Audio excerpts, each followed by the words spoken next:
Gepriesen sei der Herr. I brought you that safe conduct. Mein Gott, you really did it. And what about the soldiers? Where they are? Nowhere now. I took care of them. Himmel. No messing around with them, huh? You do us a great service, friend. And also save us much money. For that you deserve a reward. Thanks 100-fold. Kochst du heute Abend?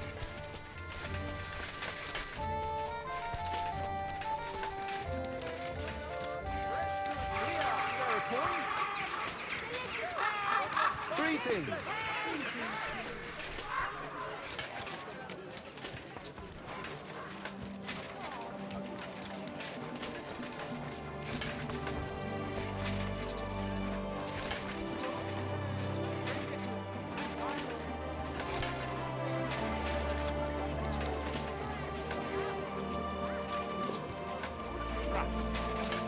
Again. What did he say? Apparently, my greatest sin is that I have such nice breasts. And my second greatest, that I don't want to show them to him. Christ, what's the world coming to? How did it go? I went to see him, but he threw me out. And you were surprised? But it was just a simple misunderstanding. Bollocks a misunderstanding.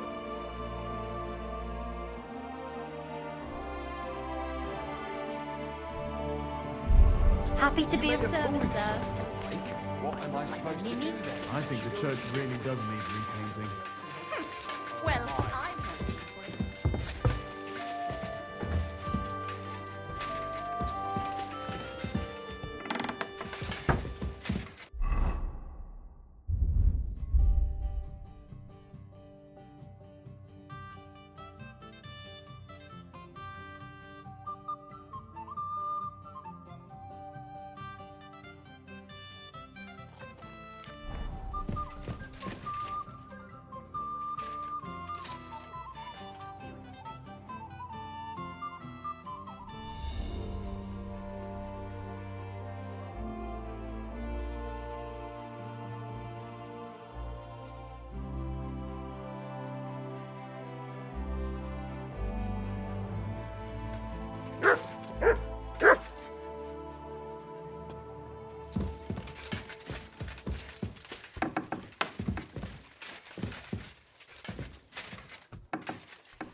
I am at your service.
Monsignore, mi spiace, but you've got it on back to front. Oh, shit. How the hell can anyone know how it should be? Fuck.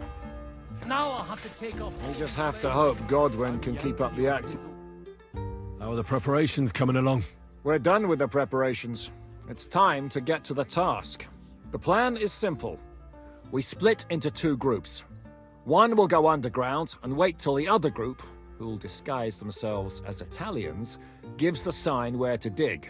Once we've tunneled in, we'll take care of the entire church council and carry off the silver from the court to Ruthard Palace. Here, we'll load it onto the wagons and get it out of the city as quietly as we can. Who will pose as the legate's retinue? Godwin will pose as the cardinal, naturally. Janos Uher will accompany him to the council as his right-hand man. You, Capon, Brabant, and Ada will play the rest of the retinue. Why us for? Well, you're young, you look presentable, and well, you'll be pretty convincing in that attire. Brabant will teach you some Italian. Janos is pretty good at it, but Ada will have to keep his mouth shut.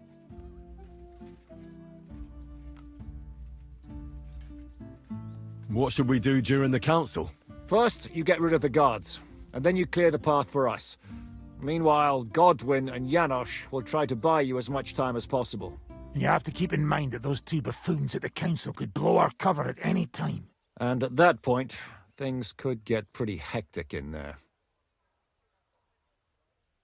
But how will we tunnel through to you from the court? Well, there's bound to be minting tools lying all over the place. You could do it with a finger up your ass. And once you get to us, we go and get Godwin. What exactly do you intend to do with the church council? We'll just lock them up. Having them at our mercy might be useful if anything turns to shit. As it always does. There's bound to be quite a banquet there, so they'll be all right for a while. And once they get out, they'll have other things to worry about. By then, we'll be over the hills and far away. You forgot about rescuing the lords. We didn't. But they're not our main concern. Excuse me? The silver is our main goal at the court. If everything goes well, we'll free the lords. But if we make a mess of it in there, the lords will have to fend for themselves. Is this how you treat your allies? What about Martin Oderin? Does Godwin know you might leave his father there to rot? Godwin's more of a ball and chain than a beloved son to Lord Oderin. Godwin will understand. He knows how it goes. I'll go and get ready. Start with Brabant. Maybe you can manage Italian better than Ada. We'll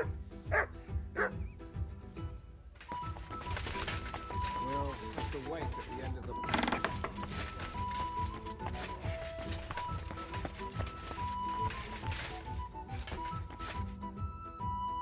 Can you teach me something in Italian? Mon Dieu, this is not something in Italian. I'm trying to convey to you the essence of the Italian tongue in a few sentences. Do you know what kind of a task this is? Herculean, mon ami. Herculean. All right then. I'll try not to offend your linguistic sensibilities too much. But you have to take it seriously. These blockheads are not listening to me at all. To dlatego, że gadasz jak przygłup. It sounds like baby. Mama, pee pee, poo poo. Very well. We will start with a greeting, which you will need as soon as you arrive. Repeat after me. Buonasera, signori. Good evening, gentlemen.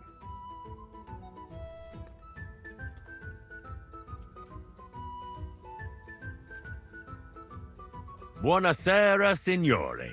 Buonasera, signori. That will do. Eder? Buona sera, signore. Perfect! You meet some Italian. You make him bleed out of ears. Next, you have to know how to say thank you. We will say that fairly often. Every time someone opens the door for us or offers us food or drink. Molte grazie. Thank you very much. Molte grazie. Molte grazie. That will do. Eder? Morte grazie. If I didn't know, I think you want to eat me. Zamknij ryj, albo odgryzę ci rękę. If you are somewhere where you should not be and you get cold, you will need an explanation. You got lost? For example, scusi, mi sono perso. Excuse me, I'm lost. Scusi, mi sono perso. Scusi, mi sono perso. That was very good. Kurwa. I tried to fuck with him and he prized me instead. What did you say, Janosch? Nothing. Scusi, mi sono perso. That was pretty close. Now let us try something more complicated. Fatta la legge, trovato l'ingano. Every law has a loophole.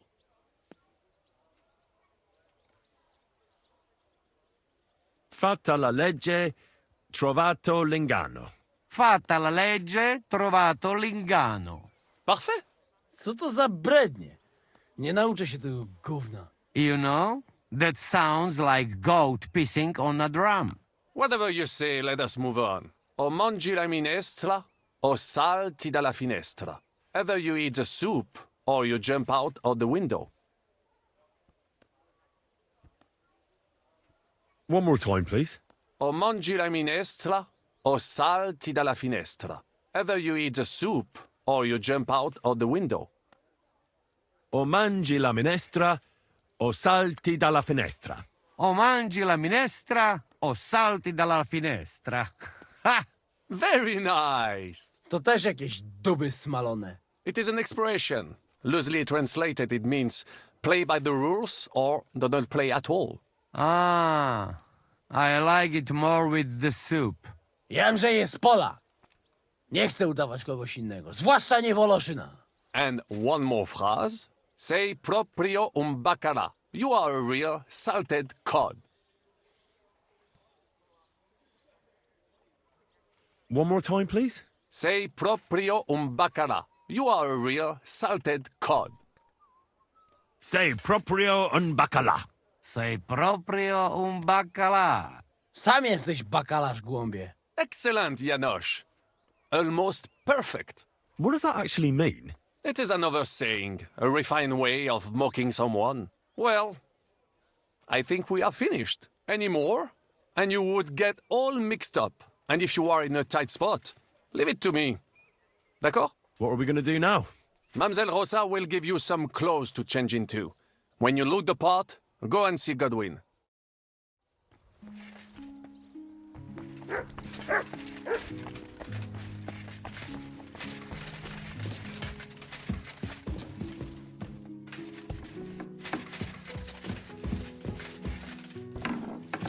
How are you so calm? You just need to maintain a healthy dose of anger. Oh? I take it then that you don't agree with this whole thing? That's an understatement.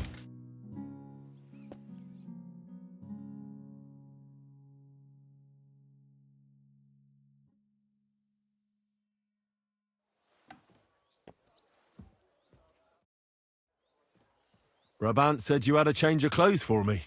Everything is ready in that chest over there. I've tried to patch them up and wash the worst stains out, but you can still tell the fate of their previous owner. That's fine. I don't intend to strut around the courtyard in them. Too bad. You might impress the guards. And maybe I'll get shot between the ribs. True enough. In that case, you better avoid their attention. Or hope they're worse shots than me. I'll do my best. And thanks. Let's hope it turns out well, and this isn't our final parting. I'll be thinking of you all. I mean, especially you. Take care of yourself. You hear me?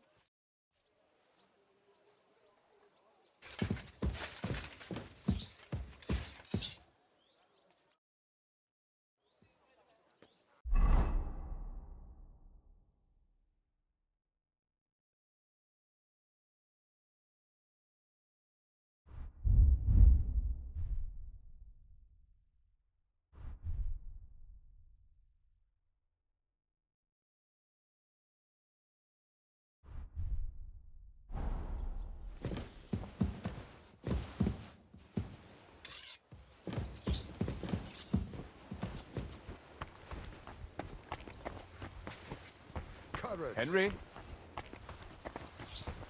I'm glad to see you, Sam.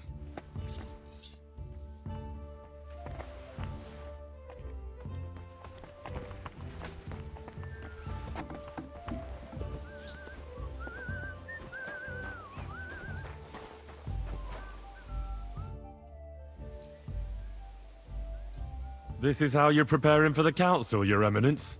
Aye. This whole business has got me shook up. I'm kitted out like a jester, and my arse is soaked in sweat. And on top of that, I have to pass myself off as an Italian. Such a stupid way to lose the legate.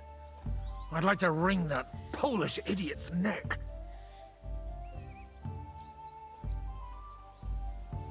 Well, you'll mostly be speaking Latin at the meeting, right? Aye. But as you heard, I'm not very good at it while sober. Let's hope they have enough wine at that meeting. How's the Italian going? A bit better now. Brabant taught me some. But I'll need booze to help me get through the rest. Janos Uher could help you. He's entertaining even when he's not talking. Him? If I know him, he'll be gorging himself until we haul him off, along with the silver. Or until someone kills him.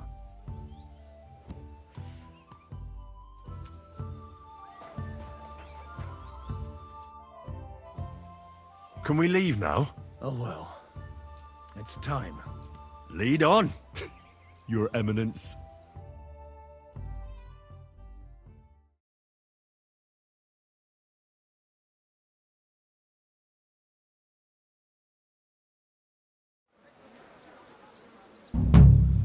Psst. Godwin, from now on, only speak Italian. Got it? Remember, you're a cardinal. Nice and dignified, no sudden moves, and be nice to people. I'm sure the local merchants wouldn't mind if such a rare visitor bought something from them. Capisco, mio fedele servitore. Excellent. Let's go then. Buonasera, signori. Buonasera. Buonasera, coloni. Cazzo! Sei proprio un baccala. Zaprawdę gadacie jak pomyleńcy. Cosa stai braterando in polacco, caffone? Vuoi che ci scoprano? Scusi, cornuto. Vedi? Signores, signore, senti, italiano, cardinal!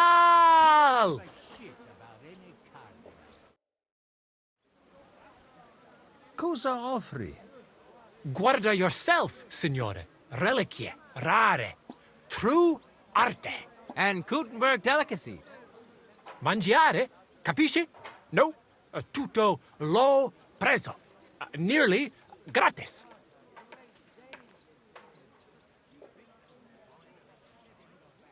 Mangiare. Cosa hai di buono da mangiare? Soltanto esquisite, a thing, yummy, mmm. And everything's almost fresh. Allora parla. Esagera. You don't need dire due volte, signore. I have a vera salsiccia de Gutenberg, piena de carne, really good, yummy, mmm. Anche bacon from Gutenberg, tanto tempo maturata. Hardly a tiny hint of green in it. And if you would like a pane de Gutenberg, se ne ho. There's no sawdust in it at all. And finally, una potion di herbe che allevia hangover. It clears your testa y cama, the stomaco benche siciliano consumate se glasses of strong beer.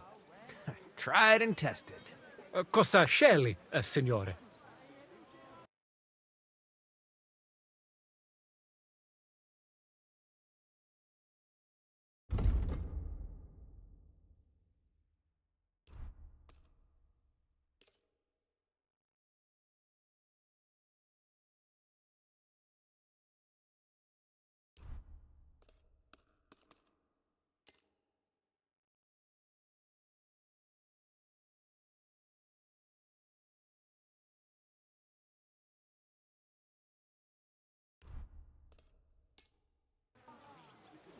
Opere d'arte, dici?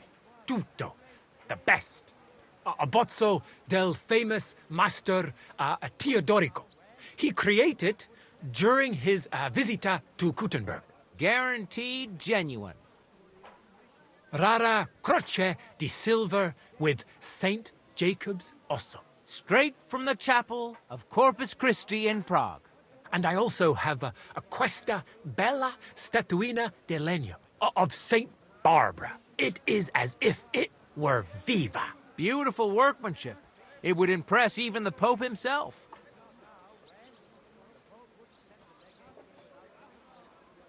Mi ha interessato quell'abbozzo.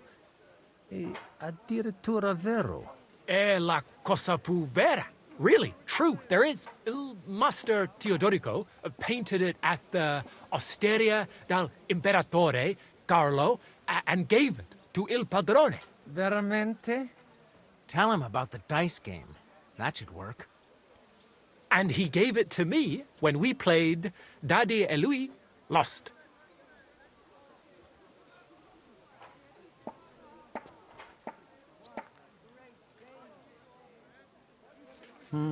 Dici, maestro Teodorico? Non mi sembra proprio. Teodorico è morto tanto tempo fa. Il padrone dell'osteria deve essere veramente anziano. Well, he is pretty old. Non lo so. Non credo che un artista come Teodorico abbia dipinto qualcosa in un'osteria. Credo che qualcuno ti abbia preso in giro. O forse qualcuno che sta mentendo. Non credo che mi abbia mentito. This stinks. You better back out. Cosa ha detto? You are right. You can't trust la gente. Allora, forse should I offer you un'altra cosa? Mi interessa la croce con le... You have chosen molto bene. È a great lavoro by Master Wolf from Gutenberg. Dall'inizio del regno King Wenceslas. The emperor himself dare lui the bone of San Giacomo from the Capella del Corpo de Dio. A true holy relic. They say it possiede il potere of the cure. Miraculous Maximus. Qualcosa non mi va. Questa storia ha più buchi di un formaggio alpino. Dici che la croce è incastonata con l'ossicino di San Giacomo. Ma alla chiesa del Corpo di Cristo non c'è mai stato niente del genere. Abbiamo informazioni molto precise sulla collezione di reliquie dell'imperatore Carlo. Really? Veramente. Qualcuno ti ha frodato, mio amico. You better not let him poke into it too much. Va bene allora. I don't want to discutere conti. Forse they had... Mi ha attirato l'attenzione alla statua di Santa Barbara.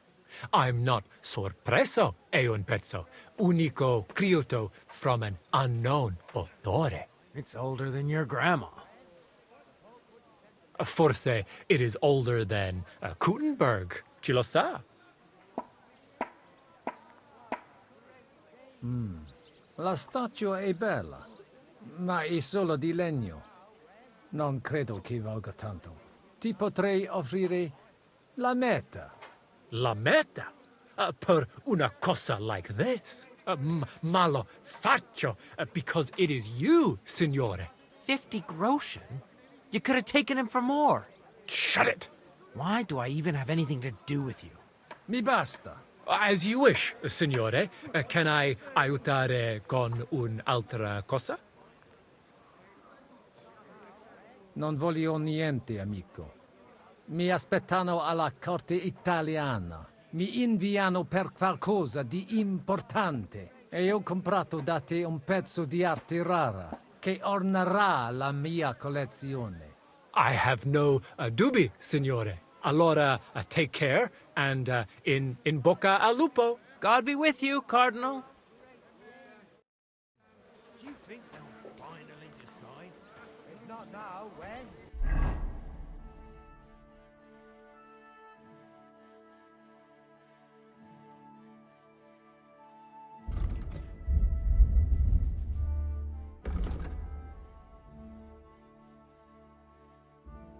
The Pope wouldn't send...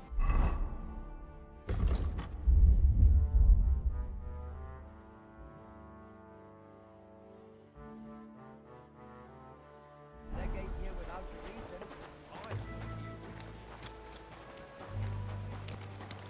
Welcome to Kuttenberg. What an honor. Fatta la legge, trovato l'ingano? Bene, molto bene. Signore, welcome to Gutenberg. Vobis benedico. Thank you. Thank you very much.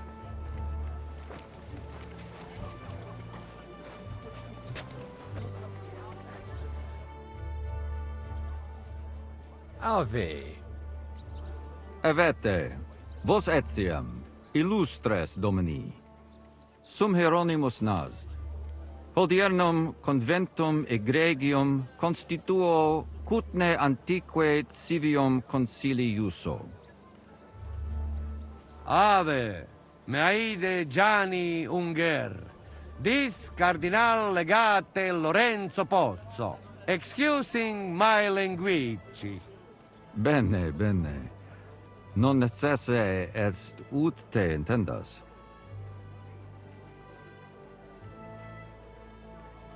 Cardinalis Lorenzo Pozzo. Exoptatus vos video cutne antique, eminencia. Tempus non perdamus. Ad libitum. Domini insequem anime. Manete. Insolitum. Te... Alecunde te novi. Haven't we met somewhere?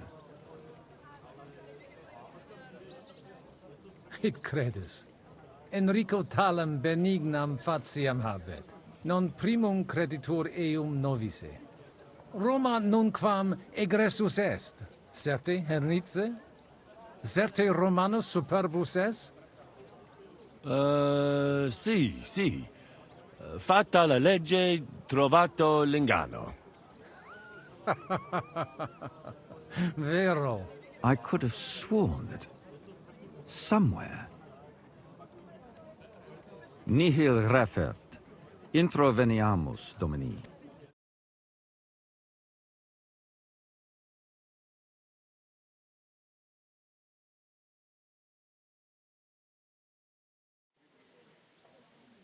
Exe aula italica. Utinam vos sonitus non turbaret. Signatoris ad hunc laborem hodiernum non perfetsurunt. Mox finient et tranquillitatem habebimus. Aula italica est moneta media finium bohemicorum. Tantum eoloco grossum verum licet godere. In fabricis cornos dexteri aule, bacula argentia feriuntur. Ex quo numi cudantur. Et ubi feriuntur numi.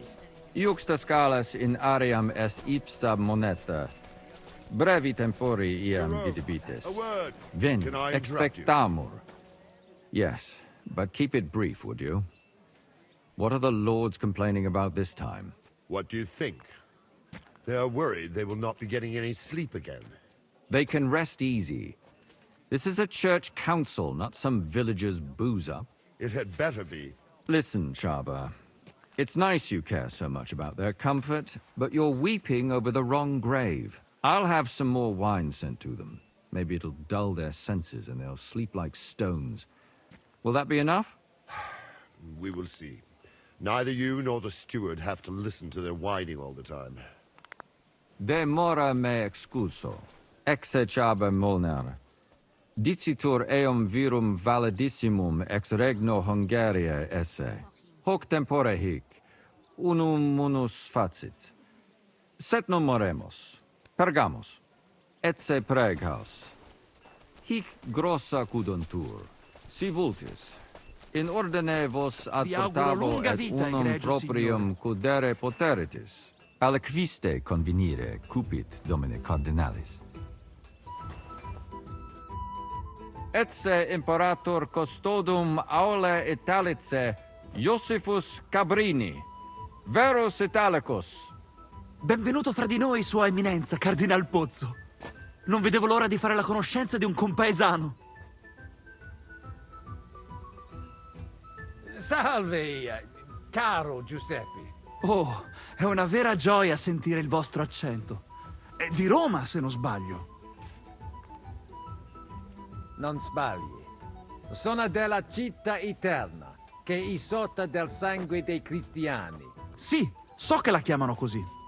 Evidentemente la vostra origine ha determinato la vostra vocazione. Volevo chiedere ancora. We do not have the time. They are waiting for us. Excusame, Eminentia. Possumus ne peregere? Eamus. Excellent. Giuseppe. Yes? The Cardinal and his aide are coming with me to the hall. See to it their retinue is made comfortable in the kitchen. As you wish. I will take care of it. Inseque me, queso.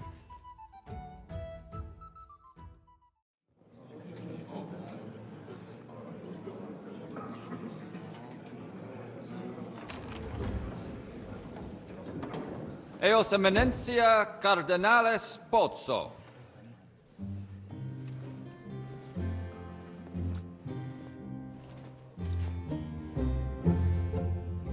Mihi excusate morum, cum gaudio do tibe in abatio nostra sed lice hospitium sed circumstantia difficile sicut. Tua emensia. Fraternitas Christi corporis ecclesiam sanctae Barbarae edificat ad moiarem Dei gloriam. Postnustat toto urbs. Et veritatem non vult accepere, sed lice monastarii gratia mons cutnam magnus est. Sancta Barbara, patrona forsorum. Eternitas tua imperamentum est in commune ad diem. Novis non est opus aleo templo. Consentisne mihi cardinales.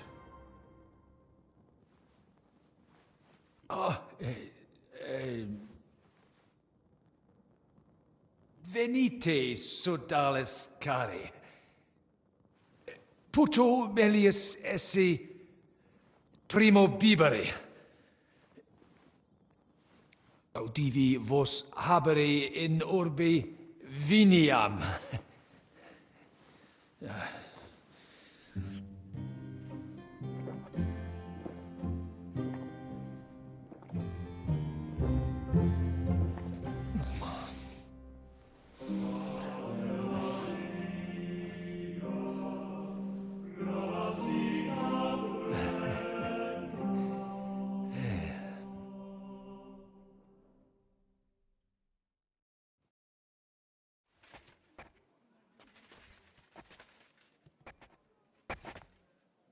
Ne gravibus loquamur ne incaramus in mundanas voluptatis. Recte arbitratus sum contentionum vestram nullum eventum habuisse. Incomode ita est. Pars contrario non vult ex proposito sua exire, quod inter nos discordium seminavit. Monasterium non vult mente comprehendere, credentes novum templum habere vele. Donationes in proximis annis clare ostendunt urbem sodelitati. Pnevitiae et sanctae Barbarae suffragari. Sed nova tempora sunt. Rex sigus mundus declaravit se statum sed lici et malini sostenere. Dic nobis cardinalis, quae est opinio pape Bonifaci hoius casus?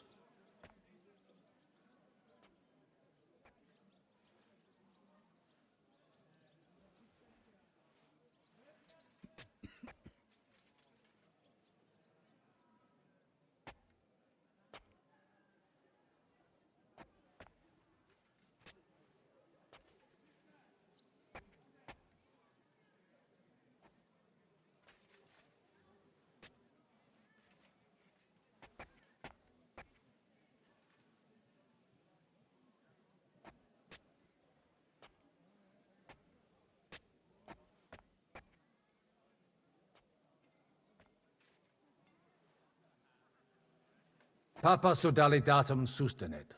Renovare vult edificationum sancte Barbarae templi sub patronato Clarici paretialis edis Pnevitiane. Laudentur Jesus Christus, et sapiens Papa Bonifatius. Satis temerarium concilium est.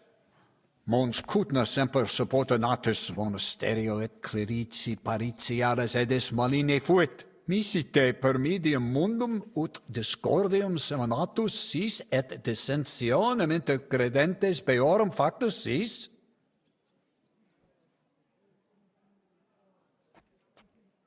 Ex contrario, nihil arbitratum est. De hoc loquamur. Gaudio id audire. Colec vere cum ambabus discordiae partibus et cogitate opinionibus tuis.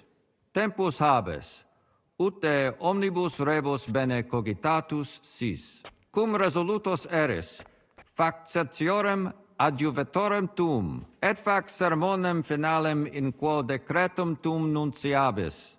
Intelligo facile non erit. Opus est omnia bene. Loqui, colloqui, discurreri. Bene te habes, cardinalis? Ego, potio egio fauces sica est. Are you still getting into fights with the Signor farmers? Cardinale? Not anymore. It's inappropriate for a priest. I'm glad to hear you gave it up. I do miss it sometimes. There was this fellow taunting me just the other day. I really had to Hey, hold myself back. Signor Did you try punching Cardinale? a sack of grain like I told you? It's just not the same. Flesh is flesh. Then make an arrangement with a butcher. Cosa vuoi? We must help Henry and others some way. The best way to help them is not to give ourselves away. I say nothing. It's up to you and your Latin speaking. I'll have to help it a little. I get it. We lucky we got lots of booze here. But do not go crazy. I won't, Ma. And I see that fella who bring us here, he watch you close. You got to make like real legit. Christ, you're making me even more nervous than I was before. Easy, Kamashko. Just make like you know what you're doing, like you understand these dumb church fuckers, blah blah blah blah blah. And I have one more good idea. Allora, dimmi. How you talk about wine supply, you understand, hey? I ask for more. I send guards to town, they gone. Our people not have to fight with them. Of wealth and power has clouded many a mind. Hear, hear. The papal verdict will surely put them back in their place. I can't wait. Let's drink to that. The waiting is killing me. What doesn't kill you makes you stronger. How terribly... No, I could say two What else am I masses, to do? one after the Lament? other.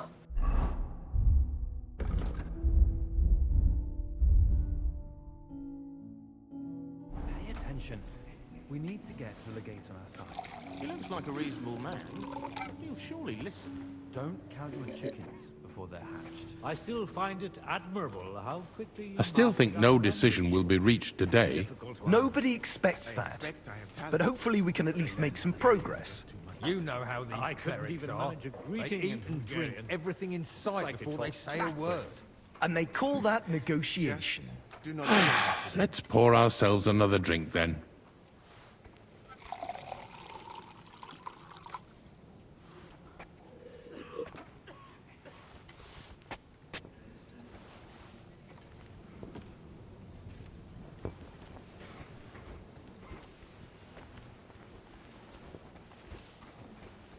You're lucky Kravitz has been spared the war.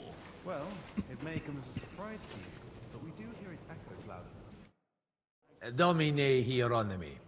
Quid vis, cardinalis?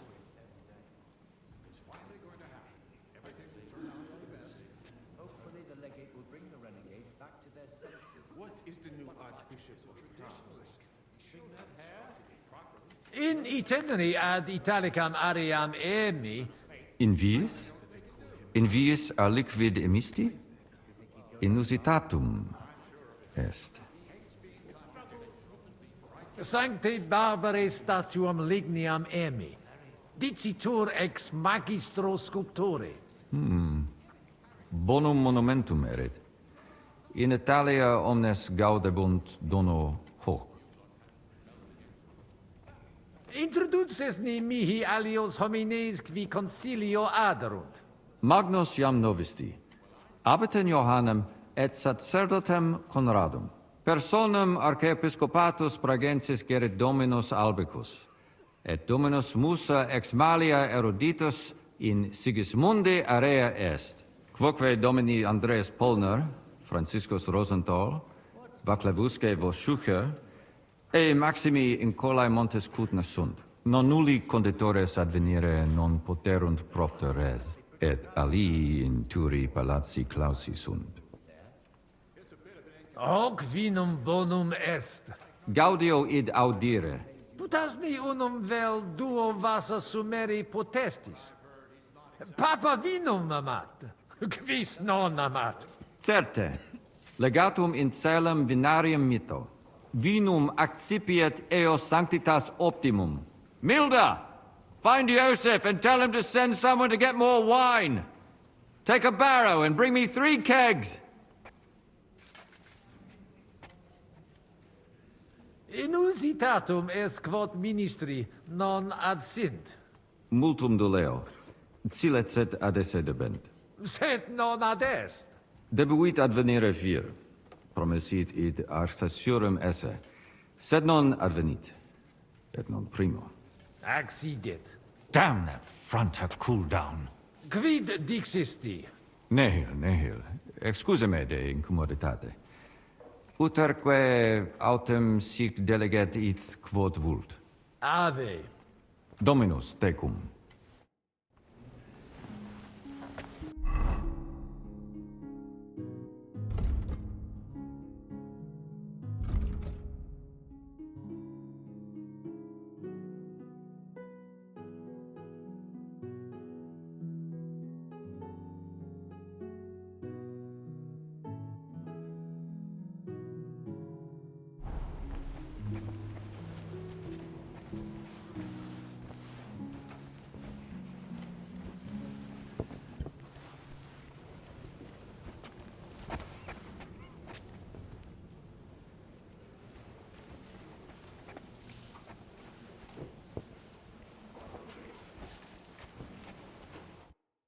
Magister.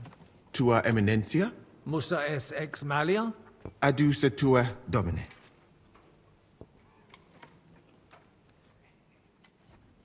Potesti mihi diseri quid arbitraris de hoc concilio. Gaudeo te sententia meam, sire vele. Monastarium sed Latianum et Paritia Beneficiana secontendunt de Sancta Barbara Templo. Quod non parvos numus, a conditoribus vert, sed lesium ad hoc tempus meliorem statum habet. Meritus eos est quod adfesium factum sit. Conato hunc statum conservare. Paritia Beneficiana Sancta Barbara edificatione ex aerum auctoritate alabe vult. Fortasse eos vult superare. Id non accidet. Unico solutio est eos adducere ad reconciliationem, ad postremum, ex maiora Iesu Christi gloria nituntur. Tantum sententia mea est, non necesse ude eat consentias. Prudens videtur. Gratiat sago. Lebenter. Cures in hoc concilio? Non ies Christianus?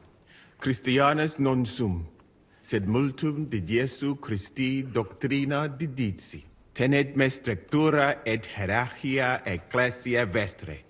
Notabilis est, ad vitsum Sigismunde area accedo et conarboro solutionem discordiarum inspicere.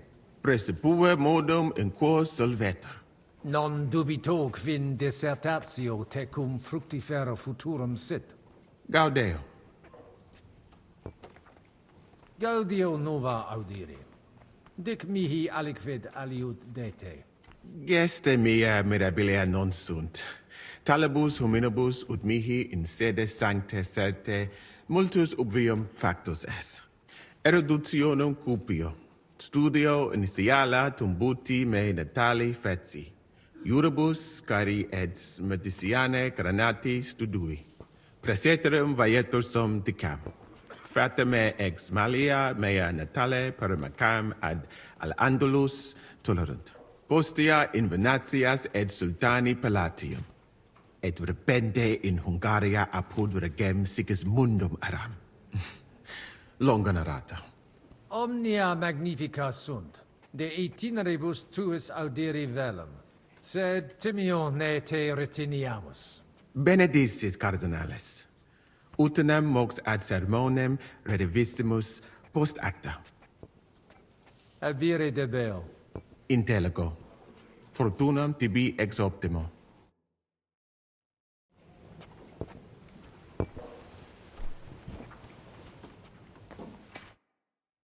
Domini Abbas.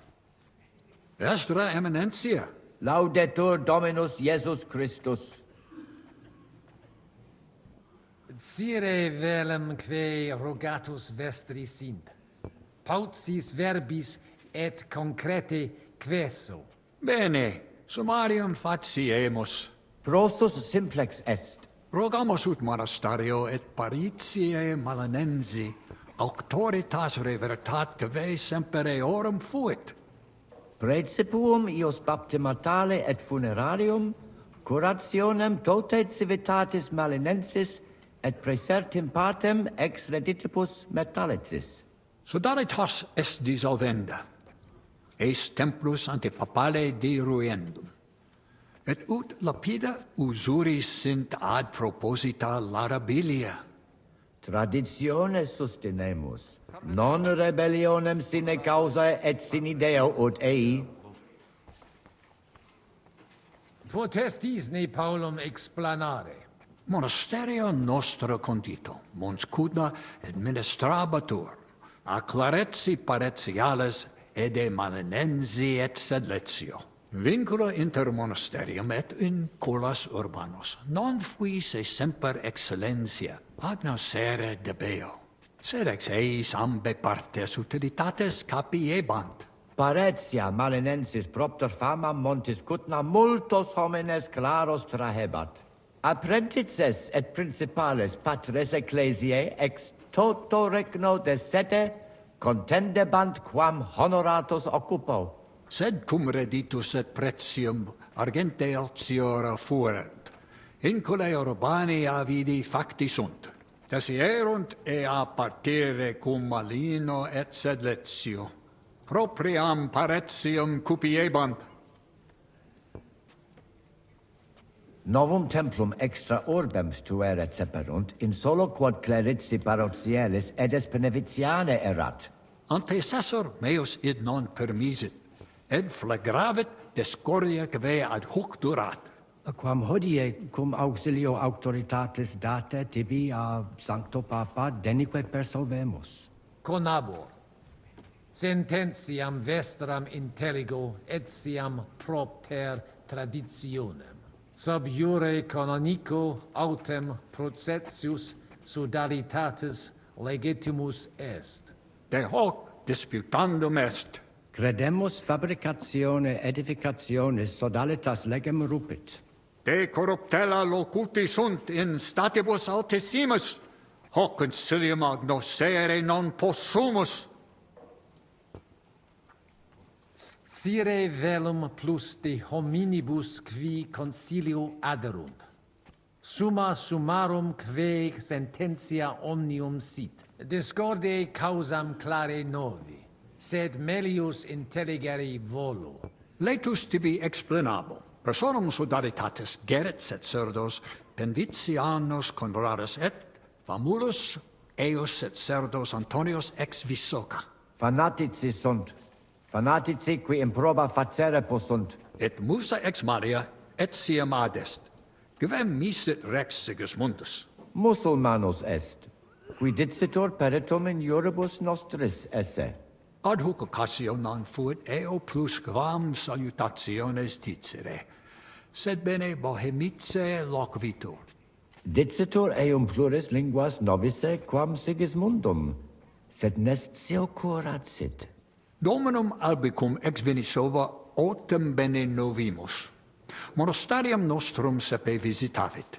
Legatus archiepiscopi Pragensis est, et arbitror eum nos sustenturum esse. Dissimilis in colarum montis Cutna, qui advenerunt pro sodalitatem pugnatum. Sed sitos sias eos sententias superficiales habere. Non debemus eis respectum habere. Intelligo. Non puto mi sententias in colarum urbis accepturum esse. De concilio ecclesiastico loquimur. Numus nunquam altior esse potest voce Domini nostri Iesu Christi. Benedictis, cardinales. Amen. Admiratus sum pulcritudine et magnitudine montes Cutna. Sepe audimus, ab omnibus partibus. Infeliciter ita peregrini putant, nos qui juxta sumus alias sententias habemus. Ita. Sub semine lucenti, occultatur locus plenus peccatorum. Crimina, fraudes, occisiones, ea urbs animam suam quotidie perdit, id eventus factorum sodalitatis, quam plus tenet volumen numorum, quam bonum eos paretianorum.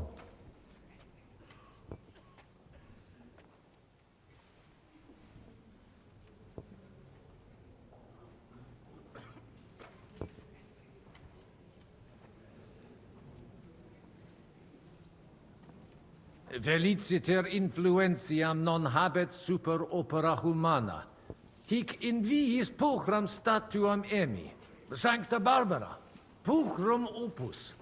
Ita laboratores habilis hic certe indeniis, sed sine dubio opus eorum non est tam bonum quam in Italia. Saltum domum aliquid ferest quod te diei hoderne monibit, qui spero felicem futurum esse pro nobis omnibus. Praesertum pro nobis.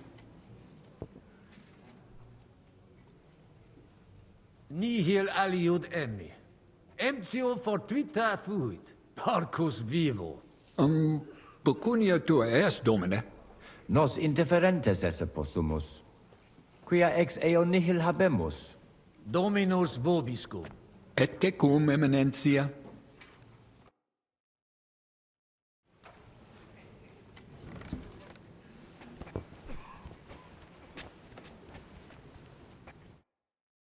Fratres in Christo. Vestra Eminentia. Laudetur eum in eternitatem. Audiri velam rogationes partes tue. Id est sodalitatis. Si potestis, breviter et clare. Ad libitum, Eminentia. Magis auctoritatem monasteri et clerici paratialis edis malinensis non toleramus. Tantum de utilitatibus suis cogitant, non de utilitatibus orbis. Itaque, volumus integram independentiam sed eletsi, et transitionem omnium iurum sacrum sodalitati. Sed letium auctoritatem suam in parte orientali montis Cutna conservabit. Urbs et tota regio occidentalis debet benevitia esse. Principale templum montis Cutnae Sancta Barbara erit, et tote peciunie ex regione ad eus edificationem erunt. Simplex non est. Potestis ne melius explanare. Multos annos mons Cutna administrata est a clerici paratiales ede melinensi, subordinata monasterio sed letiano. Omnes capelle montis Cutnar, omnes reditus malino vel sed letio dare debebant. Clare, id non placebat in collis montis Cutna, nam capellam propriam non habebant, et maiores vectigales solvebant.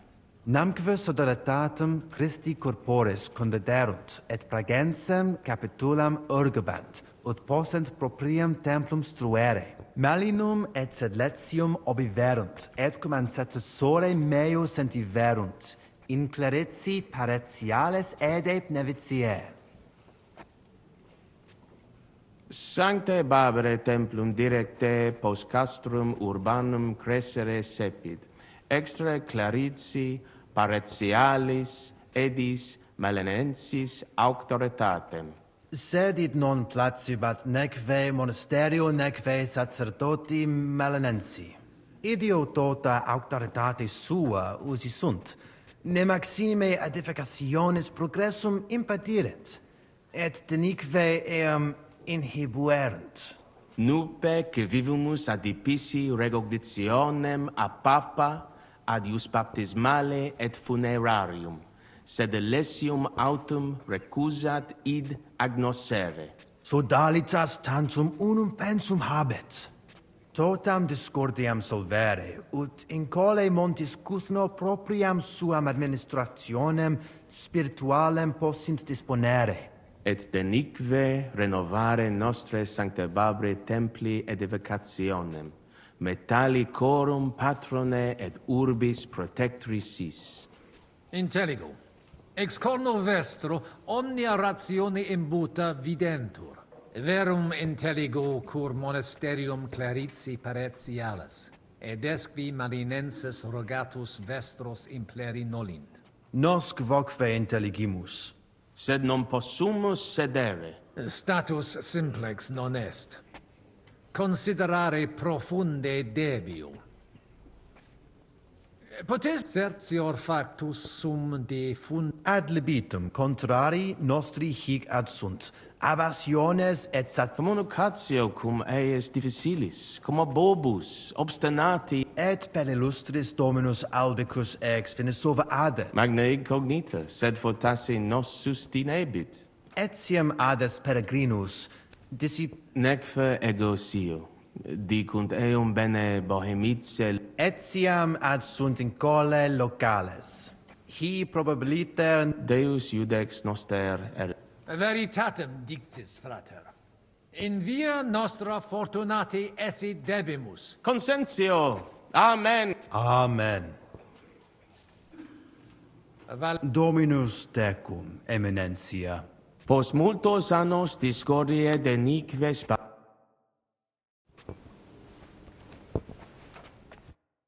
Salve, magister. Cardinalis Pozzo, me ministine me?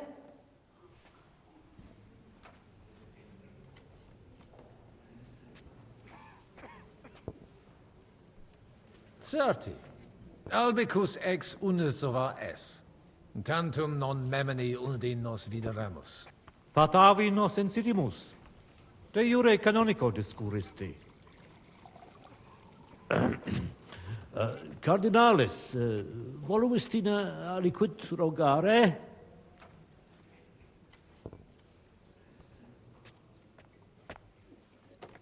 Sententiam tuam de concilio ecclesiastico rogari velum.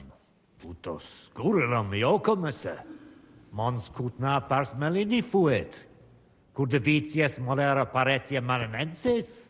Fuis et melios si sodalitas prudenta regisit. Conditorus numos suos utilius adhibere possunt. Ad renovationem monasterii exempli gratia. But impossibile est ibi vivere. Quid facies tu in loco sodalitatis? Radiam ad paretiam malinensem et nihil faciam pnevitia. Qualem habes opinionem de Sigismundo? Cum exercitu in terram nostram erupit. Sigismundus oppositus est vaclavo. Bene sit quid faciat et cur. Cum rigidus esse debet, non audet diligente regere.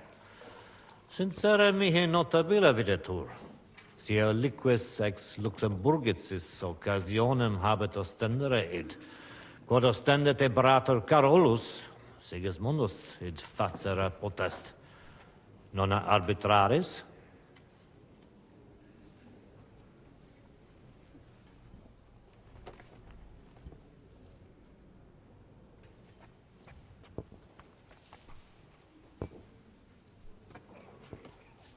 Non consensio.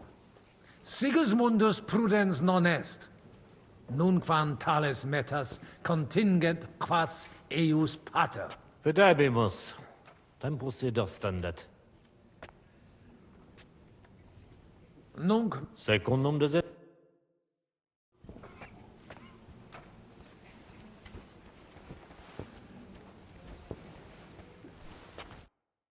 Domini, quid Dominus Gardi. I hope he'll understand you.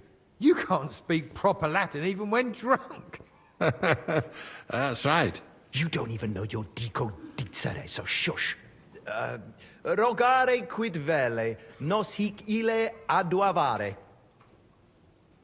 Sire velum de hoc Magnum honor est, ut tu quid nos putare. Tell him what we... Just keep it short and clear. Non edificare templum sancta Barbara pro urbs malum magnum est. Eius sanctitas intelligere, quod metalli. Tell him the abbot's a moron. Come on now, Vence. Abbatis Ioannes durus et non sedere, nec non archia... Here's an even bigger moron, old alphabet. Itaque nos sperare. Sire velum quomodo totam rem resolvere vult. Id clarus est. Novum templum cum sodalitatis, et eius conditoris non potesses sed leciniti. Intelligo. What was he saying? He wanted to know how we would handle it, so I told him. Well done, Polna. Great. Let's hope he takes it to heart. Valete, Domini. Nobis honor fuit, eminentia.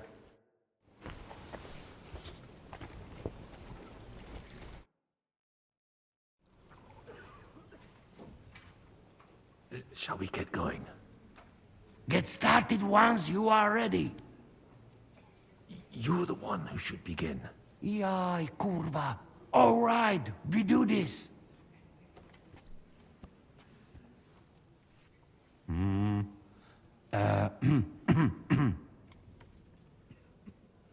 Worthies, be quiet all, please. You all been waiting for this moment. Now will be decision. Let us hear words of legate sent by Him Holiness Pope Bonifacia, Him Eminence Cardinal Lorenzo Pozzo. Domine Abbas, Patres Ecclesiastici, Domini incole urbis, hodie convenimus in splendido congressu, ut problema grave persolvamus, cuius est administratio spiritualis urbis, et quis fundationem edificationes templi sancte Barbara dicate currabit, commendato sancto patre legato sum, ut sententias vestras audiam et discordias ad secula seculorum persolvam, cum ambabus partibus locutus sum. Rogatus quid consilium meum sit benedictum auctoritate papale.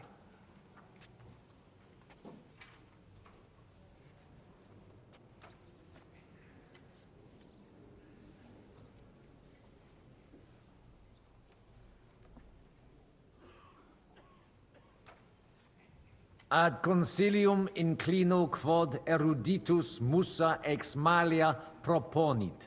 Tempus est ut conamina et numos in infinitus contentionibus ponere destinamus.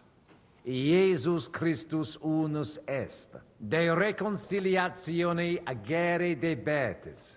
Svasvine vobis aliena genera, qui fidem nostram non exercet, excusa me, sed id inusitatum videtur mihi. Otius ruda simplexque, quomodo vis nos persuadere ut ambos sedamus. Inter vos intelligere debetis. Principium reconciliationes est. Aspicite orbem oculis alteri. Mox comperietis vos plus cogitationem similium quam differentium habere. Benedictis, fortasse tantum voluntas de erat ad conspirationem mutuam. Puto denique differentias nostras superaturos esse. In nihil omnes, jam diu balbuta visti. Dic vera proposita tua. Audite nunc consilium meum, quod fiducia pape Boniface sustenetur, donationes urbanae ecclesiasticae ex hoc momento in duas partes equales dividentur. Dimidium accepiet sodalitas et clarici paretiales edes Benevitiana. Alterum monasterium sed Letianum et clarici paretiales edes Malinenses. Mane, plane id non intelligo. Ego quoque non intelligo. Quis dividet? Quis determinat quam multa dimidia parsit? It interest me. Tale consilium plurus questiones creat quam responsa. Volo vos intelligatis me contra non esse, tantum mihi non persuadeo. Mihi etiam non persuadeo. Fortasse id nobis potes. Melius exponere.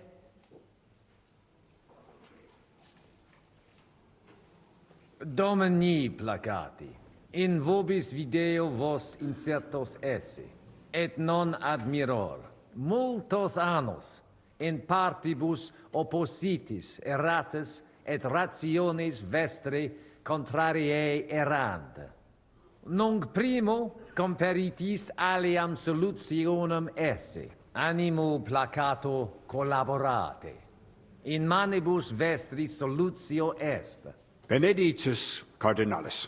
Puto pro te nemo constituet, opus est aliter decidere.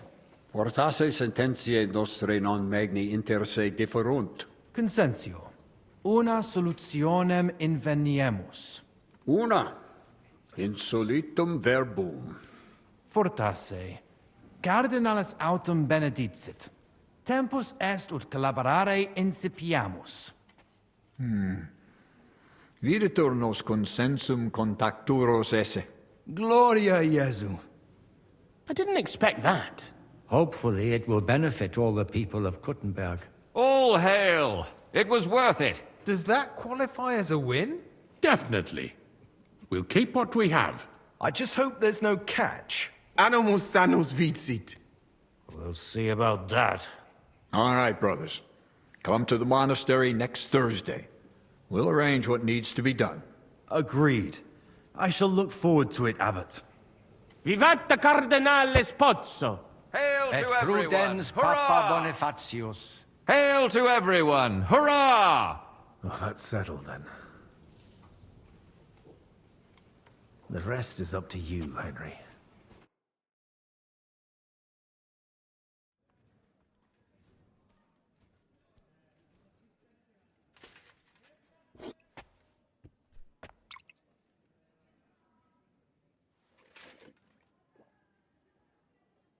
Avete tutto, signori? Sì, bella moia.